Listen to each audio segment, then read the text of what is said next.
Hey guys, welcome back to another interview with me, the Nikhil Sai. We are having another interview today. So hope you're all doing great. So let's not waste any time and welcome the person who we are interviewing. And this guy is one of the best guys I've known in the ClickFunnels community and one of the craziest guy when it comes to helping agencies and business owners.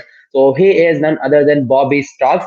And he won multiple Chukama Club award winners, and he's a big guy building a nine-figure business, and definitely you will rock the show. So let's welcome him without wasting any time. Hi, Bobby. Hey, how you doing?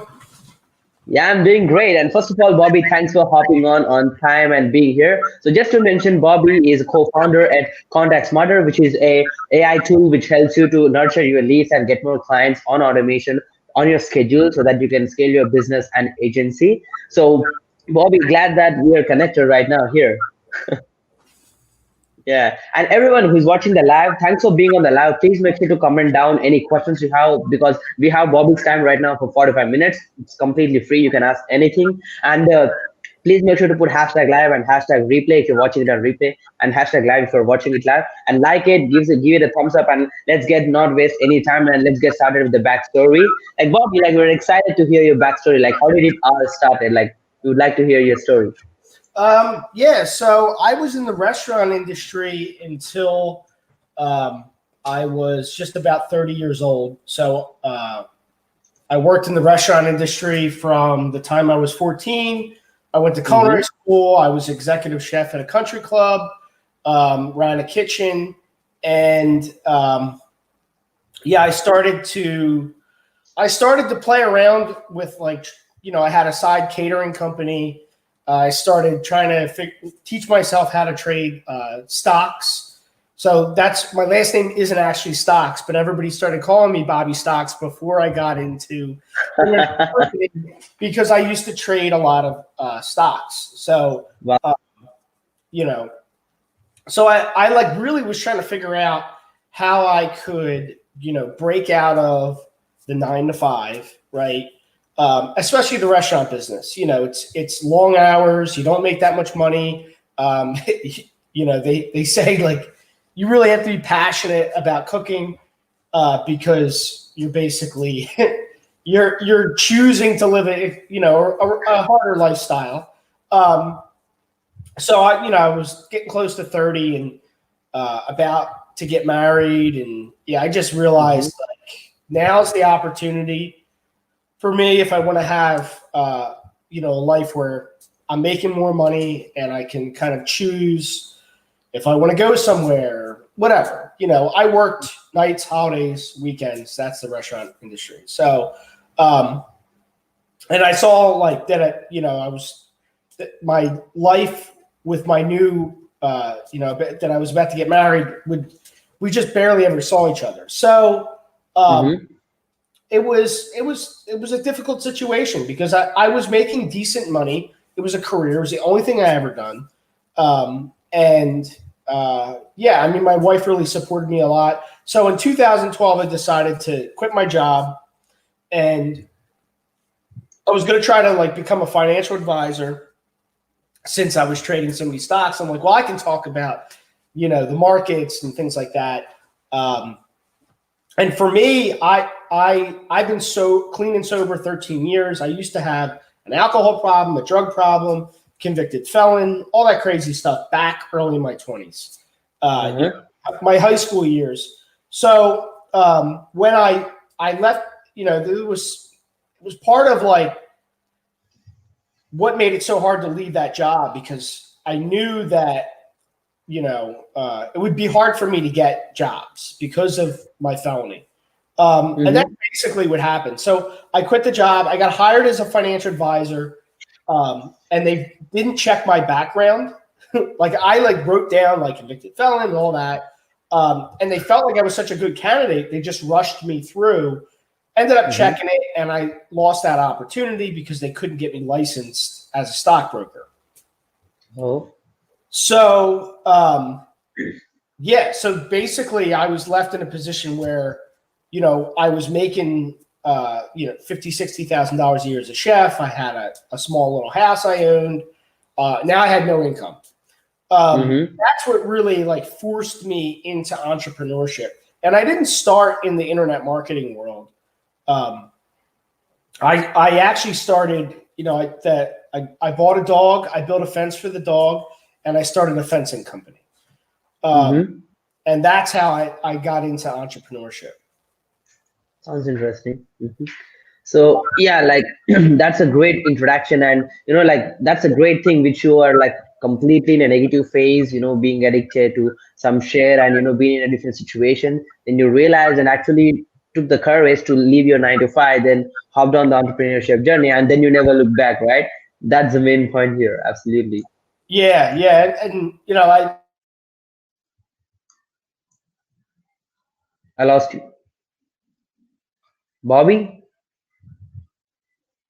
Uh, I think something's wrong. I built a fence for the. No. Oh, Yeah, I lost you. I lost you. There was a network error from your side, maybe. all right, yeah, my wife's on a Zoom call too.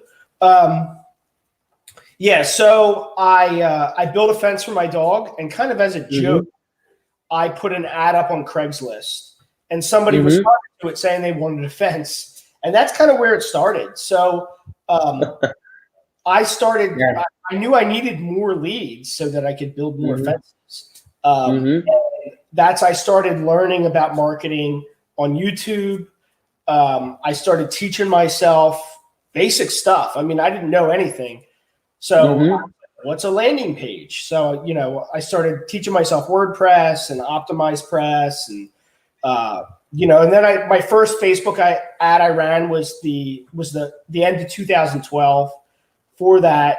And that's where I started to get into Facebook ads. So I started to get really good at Facebook ads pretty early on when things were super cheap. Exactly. Video marketing, I would run ads and, have my selfie stick up. And, yeah, it was like shooting fish in a barrel back then. And I built that fencing company to where we had multiple crews and trucks and all types of stuff. Wow. And I shut that down in the winter of 2015. That's when I decided I was really clear that, okay, this is great. Like I started to get a little bit better at business. I've still made a ton of mistakes. I didn't know what I was doing. But I started to generate, revenue, positive revenue. But I realized that marketing, like inside that business, marketing was what I was really good at. So, so I decided to go all in on marketing as an agency in 2016. And basically, it's like the story you hear a lot of people say. I became so good at generating leads for my fencing company that other business owners literally started asking me if I could run their ads, chiropractors, things like that. So yeah, 2016, I shut everything down. I let everybody go. I sold all the equipment, sold all the trucks, and went totally in on creating a local marketing agency. Wow. That sounds amazing. So, like this complete shift from a brick and mortar business to taking it online and then selling it completely and now working completely online as a marketing specialist, generating leads for local businesses. Like this is where like a lot of people struggle actually. As you're like agency pro, like you have helped a lot of agencies, like 100 plus agencies scale over 6 figures consistent months. Right now, like I don't think someone else can answer way better than you. Like how do you think someone can start and scale agency like a pro? Because this is like a trending question. A lot of people still struggle to start their agency, scale their agency, like they're stuck at that $10,000 mark. Like how do you scale up an agency and start up an agency? Yeah, I mean it's really like, and the marketplace is even tougher now than it was back then. There wasn't as many people pitching that. For me, like the first 6 months, I went like completely broke. I had some clients, but I was trying to do everything. I was trying to do the sales. I was trying to do the ads. I was trying to do the client retention. I was like, you name it. The finances, like I wasn't even doing that. I wasn't tracking anything. Like there was no, it's like, it was just, let me go get a deal. Let me try to deliver and let me try to keep them. And it's just, that's not scalable, right? If you want to be totally fine to run an agency like that, where you have 4 or 5 clients, you're just going to have to do it. You're just going to have to be okay with having a glass ceiling on how big that gets. And, if you can try to maybe deal on some higher ticket clients, which is totally fine. I mean, I think the internet I truly believe the internet is the ultimate equalizer when it comes to the possibility of making income. You don't necessarily need, I don't have a college education, before I got sober, I was a crackhead. So, obviously I'm a hustler and I'm good at problem solving and figuring stuff out. And I've just seen so many people over the years, really succeed with the equalizer that is online. So, but for me, it was really like getting to the point where I had to really get honest with myself about what part of the business I was best at, and then start doing whatever I need to do to figure out how to hire or become partners with somebody that was good at the other parts, right? So I really struggled to keep consistency and to scale until I hired a salesperson. So for me, I'm great at marketing and delivery, right? So if I always look at split business up into like different pillars. You have marketing, sales, delivery, client retention or repeat buyers, Exactly. and finances, right? So finances, I didn't even bother with that. Client retention, it was like I fire clients more than I like keeping them.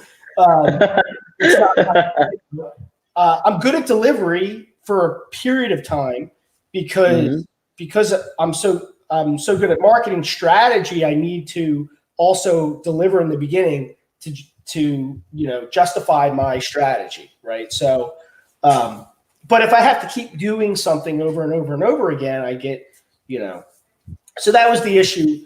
And again, I found myself to a point where I was like, well, maybe this marketing business isn't for me because I was doing so many different things. And I just see so many agency owners, you name it. Doesn't matter what business you're in. If you're trying to do everything, or if you're micromanaging the people that you did hire, which means you're basically still doing everything, you're going to be miserable and it's not going to scale. And it doesn't scale because of the subconscious. Your subconscious mind won't make it scale because it just means you need to do more work. Exactly. Yeah. That's like a 9 to 5 where you're continuously running and doing everything all yourself, just like being in a job, right? And you don't have any freedom. And it's like when you want to do another service for the same client, like when you're doing like, let's say Facebook ads and you want to do SEO again. So you need to learn from scratch and, be an expert at that and make sure that you deliver results, what you're promising. So it's like, again, reinventing the whole wheel, and that never lets you run your expertise, which is Facebook ads again, right? So you won't be able to manage anything, right? That's one of the greatest learnings from you, Bobby. Thanks for that. And like as you were saying that you have experience managing a lot of clients, you're generating leads continuously, you have a big sales team right now, and you also coach business owners and agency owners to generate leads. And like, what do you think are the best strategy when it comes to lead generation of clients? Like when it comes to lead generation, a lot of agencies look at working with businesses to average at least like a 7-figure mark so that they can actually, pay high ticket for the service. Like, what do you think are the best strategies for the lead generation? I mean, when I think about lead generation and like making it scale, there, it's like you kind of have to like look at what is your particular skill set in that bottleneck of business problems, which are mainly lead gen, sales, delivery, right? So Exactly. it's somewhere in there. Like for me, it was sales and then it was delivery that I had to handle, right? How the ability for me to scale, right? The first two problems that need to be figured out. And I would say the first problem is actually sales, right? Then leads. And most people try to pour in leads and then fix sales. And it's kind of like, can be like a rock and a hard place. But without like sales being exceptional, it just becomes so hard and such a waste of money to try to scale your lead generation. So I've seen like with us, because we're so good at marketing, like our core team, you know, our weak point was always sales. And as we've dialed sales in more, our return on ad spend just continues to go up, right? Which then allows us to start to branch out. So like for us, lead generation it's really, really holistic. I mean, we've tracked a lot of buyers just over the years, and typically you're paid in fulls. And we do a lot of now I do a lot of stuff in the course. I have multiple different courses. You know, from the agency side, I started getting into running ads for other high ticket coaches, a lot of guys that were in Sam Ovens' 7-figure mastermind, you know, his top guys, which is where I really got to see how important sales was. Because like for us, you know, I'll give you an example. We had one offer in December where, you know, our cost per call was insanely high. It was, you know, we track every little thing, not just the apps. How much did it cost us to actually get on the phone with somebody? And we were paying about $622 per, that's whooping big.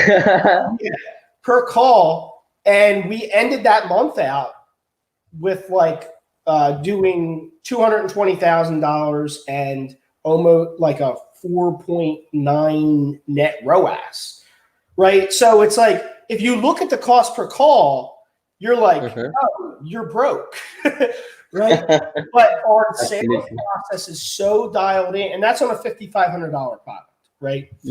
Our sales process is so dialed in. We get so many paid in fulls because our sales process is so dialed in that cash in, our 30-day cash in door is so high that it gives us so much flexibility, right? So then we're able to, like with that marketing system that I'm specifically talking about, that's averaging calls up, and we're running ads all for the same thing on GDN, on YouTube, tons of SEO to support that, brand campaign searches, Facebook, you name it. We're on every single platform, which is based off of how we've seen buyers, right?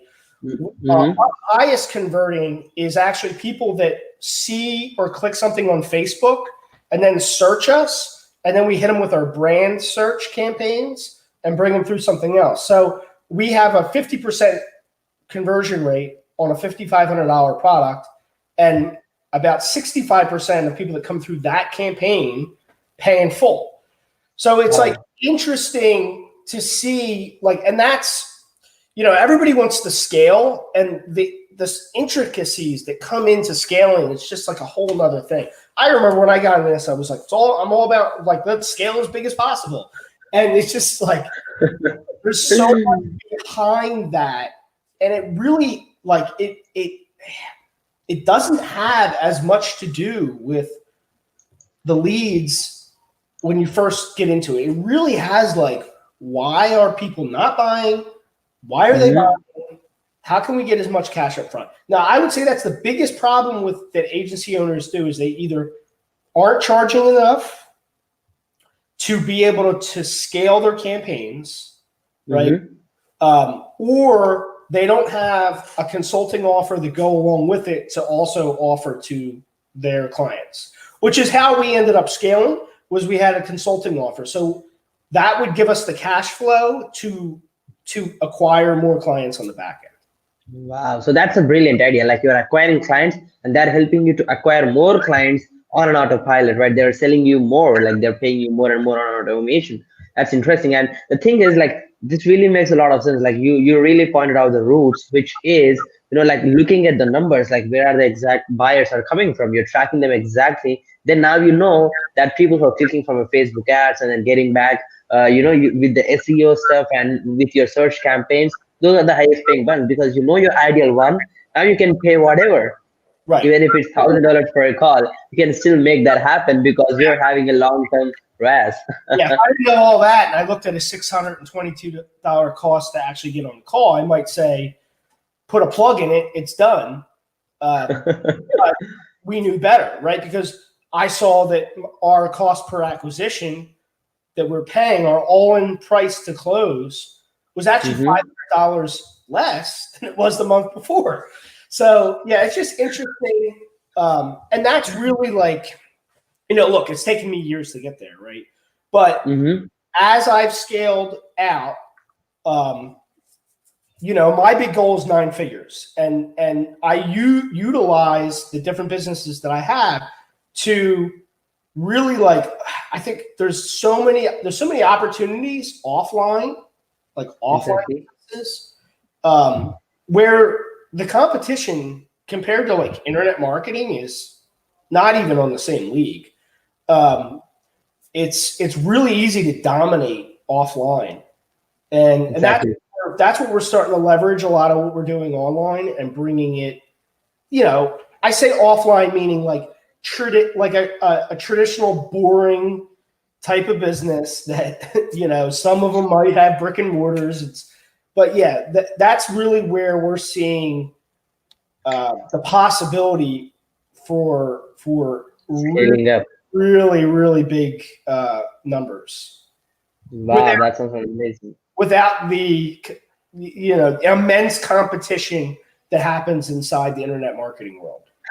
Absolutely. Like I think like still there are just 20% business owners are online, 80% are still on this brick and mortar thing. Right now you're just acquiring this 20%. Now you're letting these 20% people do the 80% work, which is acquiring the local people, and that's how it's going big. That's a great strategy. I really appreciate that, Bobby. And thanks for explaining it in really deep way. Now there is a next question. Like even some people like generate leads, they buy leads, or they scraps from somewhere. They generate leads from Facebook ads, stuff like that, or they get an inbound lead. Like, what do you think is the best sequence, or like what is the best process to nurture them to schedule an appointment? Like, how does the conversation should look like, or how does the platform, like on which platform you should be communicating? Like, how do you actually get them on a sales appointment? Yeah. So, I mean, Contact Smarter, like we had a software before that. We got into the software game in 2017, specifically not to actually sell software, but we built a 3-channel follow-up system in the middle of 2017, which we called Follow-Up Engine. We added to that and advanced it, which became Contact Smarter, which we're about to roll out a whole new thing called Call Funnels that's even more advanced with that. But yeah, it's the more places you can talk to somebody, the absolute better chance you have at converting them, right? So, I mean, now what we do is, because you have to be doing voicemail, text, email in this day, if you want to have any chance of moving somebody over to an appointment. But again, we're using a lot of different things now. So we use that. We use Facebook group. We have appointment setters that DM people and start up conversations with them in Facebook chats, give them lead magnets. It's like every opportunity I can get to reopen a conversation, reopen a discussion about where they're at. It gives me another opportunity to give more value, to embed more information into their brain that has them think about us, which it's the ROI. We added a chat person to one of our offers in December, and she resulted for 14 additional sales. She booked about another 40 calls. That she pre-qualified them in chat, hunted them down, teed them up to the amazing. Yeah. So, and we gave her a bonus on every sale that she did. So she's very motivated and a base salary. And she brought in $60,000 for us. So amazing. Yeah. So she went in and she works the 3-channel follow-up system. She's delivering the lead magnets we gave her. She's having chat conversations. Sometimes she's even jumping on the phone with them because she's incentivized to do that. Exactly. She makes a close on the quality, and she tees them up to the salespeople. So that's the type of the follow-up that we're doing now. It's really just like a hybrid of automation and real live touches. I think that's the ultimate system. Trying to over automate things, it can you're never going In to the business. yeah, Yeah. you're going to get as many sales as if you can really find a way to automate Personalize it. and Yeah. bring a human into it at the same time. Makes a lot of sense. Yeah, like I think that's the perfect answer. Like, hybriding this follow-up system can really get them to, like, any business owner or agency owner, they can easily get more appointments because you have simple automations, and when they reply, you're gonna be a personalized person who actually explains the concern, right? That really makes sense. And there is another quick question, Bobby. Like this is something which a lot of people struggle with. Like, how do you think like people can charge premium, because they really struggle to charge premium? They're stuck at that $1,000 level or $2,000 level for the service. Like, how they can bump up their prices to 5,000, 10,000, or premium offer like you're doing? Like, how do you think that's possible? I mean, first off, it's repositioning your sales conversation. I always Mm-hmm. say, like, if you're talking about leads on your sales conversation, you've already lost, because at this point you're a commodity, right? So if I'm just selling you leads, then the prospect's focus is on what's the price per lead, right? Oh. Now, if you're selling leads wholesale, Mm-hmm. then then it's like, well, my leads are better, and if you can justify why they're better, and you have data on that, and you're making gigantic contracts with big wholesalers, then it's about price and quality, right? But for most, that's like 2% of the lead providers out there are going Mm-hmm. big wholesalers. So if we talk about everything else, most business owners that you're dealing with have no systems. They don't know how to convert leads. And really don't have anything online. Right. So if you really make it about, and I like positioning agency as a program. So just naming it. So this is what our program looks like. It's a 3-month program. It's a 6-month program. And it's split up into these type of payments. And over this time, what we're going to do is we're going to stress test your business. And we're going to see exactly where your sales conversion, your follow-up, and all that is not in place. Because I can tell you right now, if you're on the phone with me, then something about your system isn't set up. And we could send you leads, and you won't convert them, and you'll blame us. And then you'll go to another provider, and you'll do the same thing. And you'll go to another provider, and you'll do the same thing. So, Mr. Prospect, this isn't a month-to-month thing with us. If you're looking for that and you feel like you have a system that converts leads and you're just price shopping, then we're not the guy for you. If you want to walk away and guarantee, because we're going to work with you until you have a system where it doesn't matter what leads you bring in, you're going to convert it. That's what you're going to do, right? Wow. So basically, I just position this as a full-on. Thanks for laying out the whole pitch. It's like brainstorming amazingly. Yeah. By the time you're done with us, and then if you want to go price shop leads, go ahead. But that's not what you're hiring us for. You're hiring us to set up a sales and marketing system that will convert internet leads, because you don't know how to convert them right now.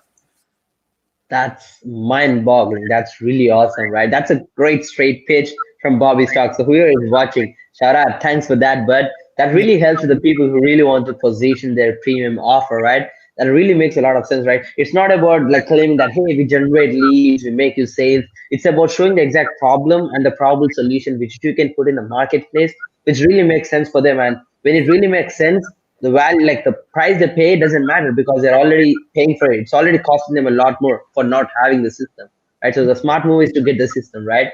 That's a great answer, Bobby. Thanks for that. And like, even if you like look at the lot of agencies out there, is another quick question. Like, most people make a lot of mistakes in agency. As you had a great experience working with agency and you being a big agency right now, like, what do you think are the most common mistakes agencies or businesses do, and how to avoid them, especially? Definitely the biggest mistake would be not charging enough. And assuming, like, here's the thing, and it's all interconnected, right? So we reposition it as a program, try to get people like, this is a 6-month program. Because if you're not high ticket, or if you're not locking in your retention, I know, because I sold month to month for years. And I was spending ads to acquire. The profit that you make no profit until like month 2 or 3. And I mean, I can't imagine now, like it's just with it all, prices keep going up. And so you really need retention. And the problem is if they don't have a system set up, or if they're not positioned that this is a long-term commitment at fixing their problem, then you're never going to be profitable. And I know plenty of agency owners that have big gross incomes, and if you really dove into their numbers, it's not pretty tiny. Yeah, pretty tiny margins. Work in there, just 7 days a week. So you need that guarantee or that buffer, that money on the front end of the scale, and that means being able to hire people, being able to advertise more, being able to make everything easier on yourself and convert higher. Because if you can't start to saturate the market with your message and with your brand, there's a snowball effect that takes hold to do that. I mean, absolutely. My first 2 Comma Club award, I had marketed so much to mortgage brokers that when we even offered a done with you offer on top of it, the second I did, because I had inundated so much marketing to that niche, the first month we did $140,000 with only 10K ad spend, and we did a full $1 million in 5 months. And it was because of all that branding that had happened, right? So they were just buying our, I didn't have to lead a sales team. I just threw some guys in there and they were closing a 30. That was because the brand effect had been. Wow. Forget it. It's a good buddy of mine, Tim Shermack, wrote a book on it, and he called it the fuzzy ROI. It's fuzzy because it's hard to track and hard to see. But I've seen it over and over with products that we have. It's always like within a year after running the product, all of a sudden buyers start coming in who were hesitant that whole time. Exactly. Yeah, that's the snowball effect. And it's a golden nugget actually to the people who are actually being consistent in the business. They can get that, that brainstorming idea, this really works. I should implement this strategy into this business right now, right? Thanks for dropping that, Bobby. Let's get into the next question. I think you can answer this in a better way right now. Please explain how Contact Smarter works. A lot of people who are watching this will be potentially business owners, agency owners. They want to nurture their leads. Can you give us a quick intro of how Contact Smarter works? Yeah. So when it comes to lead gen, we love, I first started running survey style lead gen forms back in 2015. So I've been running them for years. I love them. They generate the best quality lead that you can get. So we really designed Contact Smarter as a survey funnel with a multi-channel follow-up on the back, calendar, appointment setting. And now with this year, we're rolling it out like a full drag and drop builder so that you can make beautiful surveys. But for us, that's like bread and butter when it comes to generating leads. And because I'm more of an ads guy, we've developed it so that you can uniquely fire pixels based off of whatever question they ask. So it's very easy. You don't have to code anything. You just put your ID in, and when you're on a question, you just click and say, fire this event on this question. And that enables us to start to optimize our ad campaigns based off of what type of criteria we're looking for. And the bigger your campaigns are, especially if they're national, it really helps dial things in.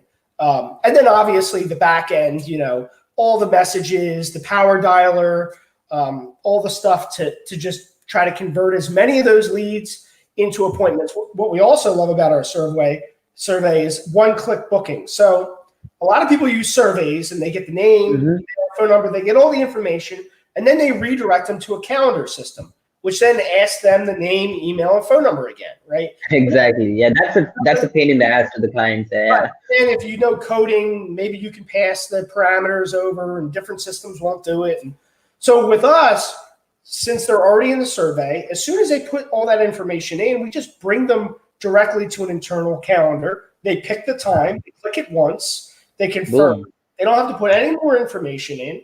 And then all the follow-up reminders, following up through voicemail drops and all that, it's all automated in there. So we've seen our when we run those, especially in like the lead gen space, we'll get booked calls, which we're firing the pixel on for like 30% cheaper than if we were running it through a redirect to an account. Oh, wow. That means saving a lot of money. Yeah. I'm really excited, like as we roll out the landing page builder in Q1, I'm really going to start bringing that system over into the high ticket space. Wow. And excited for that. Yeah. Congratulations on building out. Is it already out, or are you launching it in any specific date, or how does that go? It's the release date. It's in beta now. We've been working with a company. We got an outside provider to help us with it. So a company that built Infusionsoft's landing page builder and send them. Wow. Yeah, so it's legit. It costs us a ton of money. But yeah, that should be out in February. Wow, sounds amazing. And congratulations on that part. I hope you'll have great success with your landing page software, and the contact center will boom up definitely because it's insane amount of value. Like getting, a call schedule for 30% cheaper, like people can put millions on that, right? That really makes a lot of sense. And Bob, I really admire the work you're doing, like where you are just like building out systems and processes, hiring right people, and then just letting the business run on it, and you just be on the business, not in the business. I really love that exact thing which you're doing. Now, I really feel that you have a lot of tools which you use to manage all of your tasks and projects and clients for productivity, because I see a lot of people, agency especially, or business owners, when they only have a capacity to certain clients. When they exceed that, they go into burnout. Like they can manage only 5 clients, 10 clients, that's it.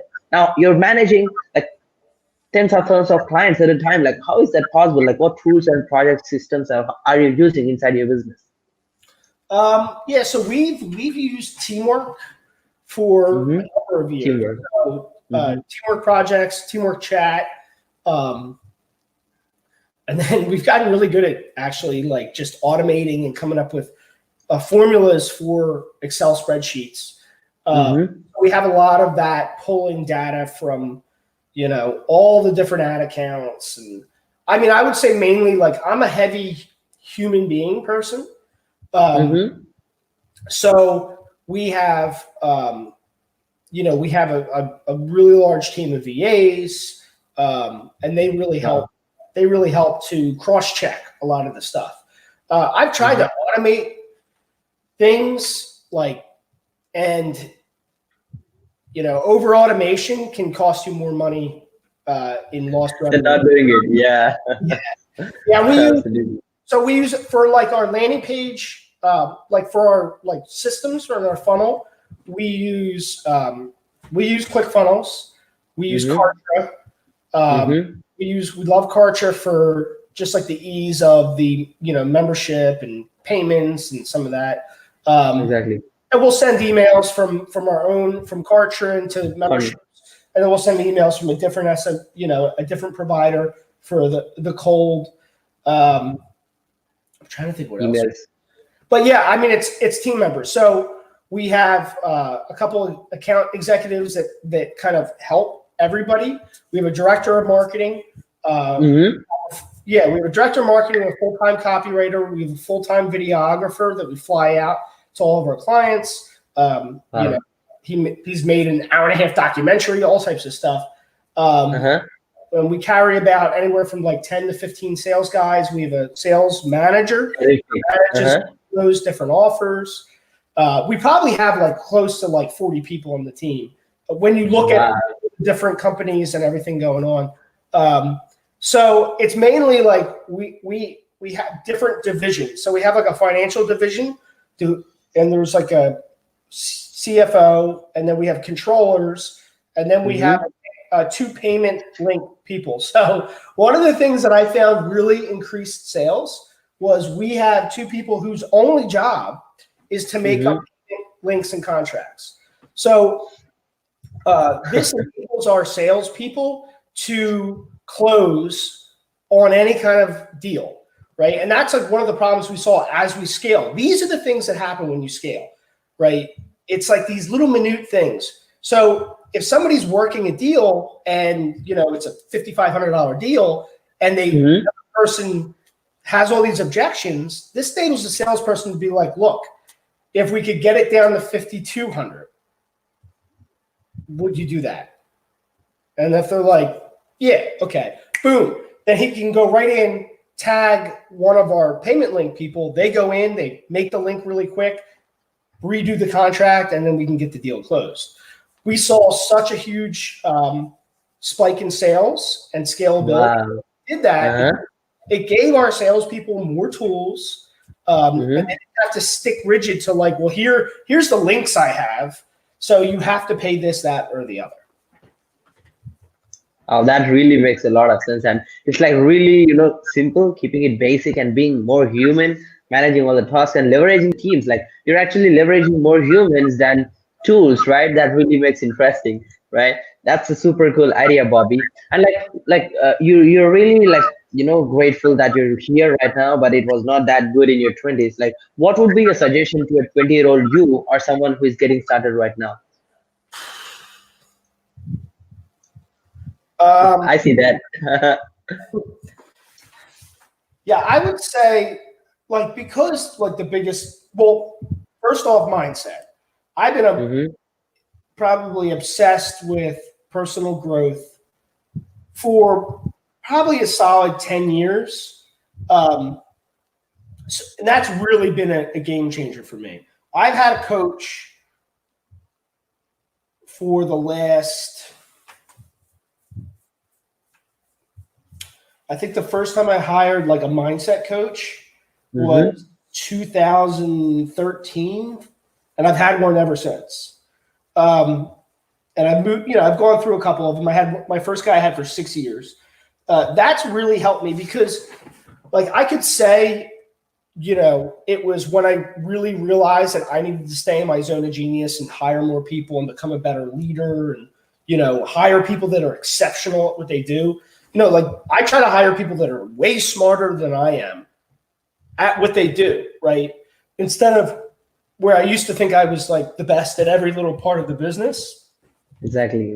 Which means subconsciously I hire people not as good, right? Because I want to be in control of everything. I want to feel safe and in control. And that is not scalable.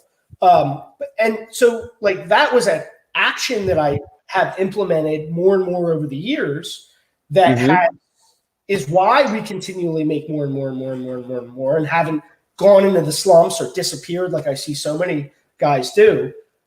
And it was a result of always having a coach. It was a result of always having somebody pushing me to be a little bit better. Investing in ourselves. Yeah.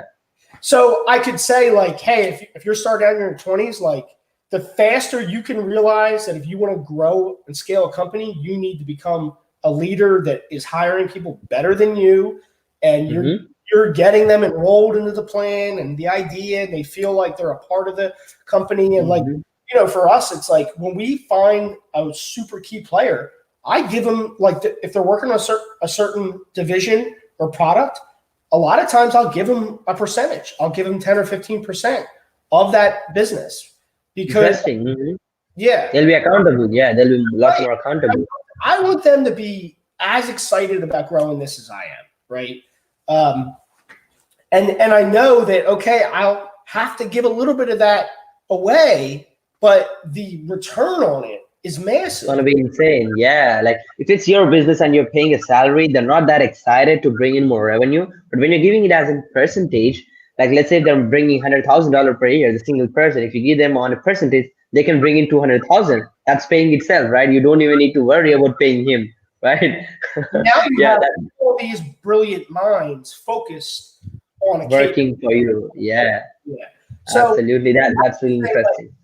So like the big thing is like, you know, become a constant student of yourself, because it's what you don't know about yourself that's holding you back all the time at every level, right? It's a blind spot. That's why they call it a blind spot. You can't see it. You don't even know it's there. Other people can see it. You can't, right? So I still have blind spots. I'm always trying to learn what the second I can really see that I have a blind spot, it's not a blind spot anymore, which means now I can start to work on it. Absolutely.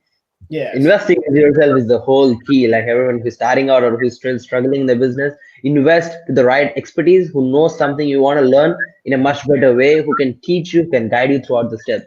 That's amazing. And Bobby, like, what do you think are your biggest life achievement and what are your next goals for the future, like 2021 goals? I really feel like, you know, I'm getting my life back together and getting clean and sober was definitely probably the biggest, because a lot of the guys that I grew up with are dead now. So, out of anything, like I'm most grateful for that.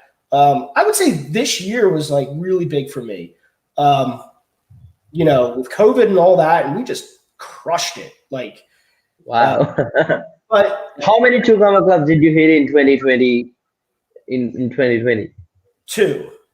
Yeah, we couldn't get another one. Apparently, you can't, like, even they wouldn't give me another one for another funnel we got because we got one for it before. But that's awesome. Now we're working on another one now. But that's mind-boggling. Yeah, we did great. But the biggest thing is we're doing more and more, and I'm working less and less, and there's less fun. Leverage. Yeah. Yeah. So like this year was the first time that like I really got to an actual place of where I'm not like, I haven't ran a Facebook ad in 4 months. Wow. So, you never logged into that. Yeah. Like I'll go in and peek at what they're doing. But I've moved more and more into where my real zone of genius is, which is like the strategy of, here's what we're going to do. Here's the pitch. Okay, guys, let's do it. So, but yeah, this year is like, I've worked the least. I made the highest profit margin, and we've continued to scale. So, I wasn't always sure if that was possible. Like, is it really possible to work? But it did. Be more efficient, make more money, and yeah, apparently it is. So yeah, it paid off. Like from when you started right now, I think you're totally working 24/7 for your company, for your agency, for your old like fencing business, stuff like that. But right now you're leveraging people. You're at a point where you can leverage and make more money. Sounds amazing. And like Bobby, what do you think is like the biggest mistake in your life? Like, what was the biggest mistake in your life?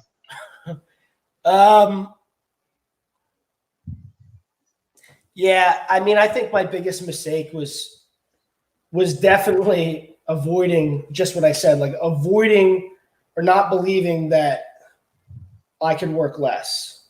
I really hung on. And look, I think if you want to make it in business, you got to know how to hustle. You're exactly a prerequisite. My wife always says she would have shut my business down more than a dozen times. Real entrepreneurs are like, it's like a cockroach. You can't kill them. It doesn't matter. No matter how broke you are. Like, man, I was, I always tell people I would do internet marketing even if you didn't pay me, because I did that. Wow. That's fine. But really, like, not resisting the transition into the next level, and realizing that I didn't have to. It doesn't, me working 7 days a week or 6 days a week doesn't mean that I'm doing right by the company, because as I've laser focused myself in and working less, the company's doing better. So a lot more sense. Yeah, it makes a lot more sense. That sounds amazing, Bobby. And like who do you give a shout out to? Like, who are your main inspiration for success and key persons involved in your success? I would shout out my wife. She's supportive. She's been a big supporter. She runs operations. She's absolutely great at it. I jump off the cliff without a parachute, and I radio her, and she gets the parachute. Wow, that's amazing. That's a great bond. Yeah. we've been She quit her job. She was a pharmacist.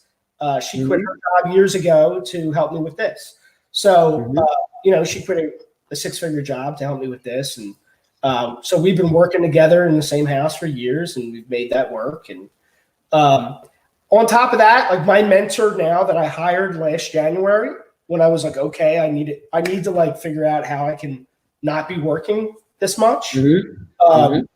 Absolutely, like probably one of the best mentors I've had. His name's Todd Campbell. He works with 9-figure companies and you name it.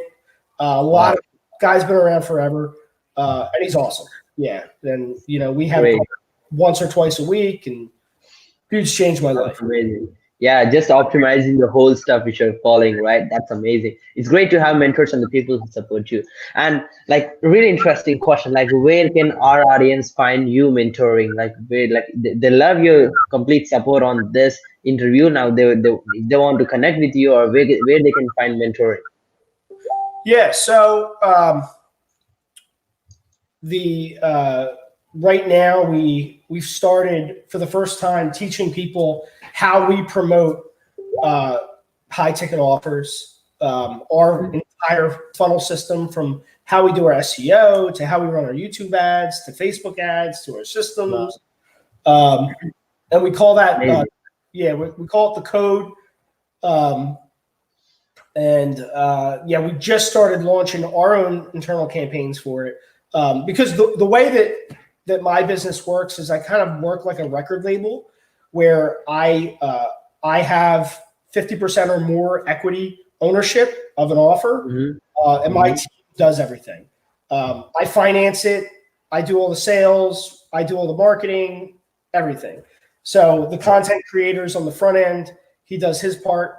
And that's how we operate now. So for the first time, we're like, all right, maybe it's time for us to show what we've been doing over the last few years on that side of the business. But yeah, people can find me on Facebook, Bobby Stocks, or they can look up the code or the Business Code Institute. That's what we're doing there. Yeah, I'll also put a link for all of your courses. They are amazing, like from lead generation system to Facebook ads and stuff like that. And that's amazing. Thanks for giving us a route to connect with you, Bob. And like any last words before we conclude the whole interview? Yeah, I mean, if you're starting out, like, you got to focus. Number one thing to start out, focus on sales. And that's from somebody who's not a salesperson, right? Yeah.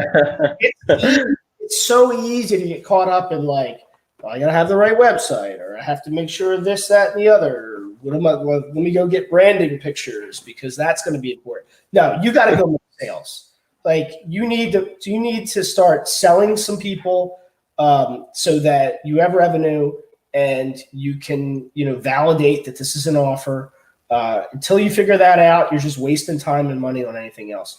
One of my coaches said complexity, non-confront.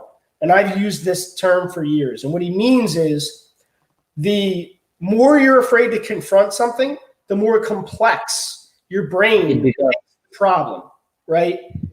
So that's what I try to keep things simple. The simpler I can, that's why I like adding in humans and not going too much on automation until you've proven it out. The simpler you keep it and you just go sell, the more success you're going to have. Absolutely. That's amazing conclusion. Thanks for that, Bobby Stocks again. So thanks for amazing opportunity, Bobby. I really enjoyed the session. Hope the people who are actually watching this had a ton of value. And again, thanks for being humble and just joining the show. And yeah, guys, hope you enjoyed the session. Please make sure to comment, like, and contact Bobby if you need any help. And just check all of his courses, cool courses, and stay tuned for the next interview. Thanks, guys. Peace out.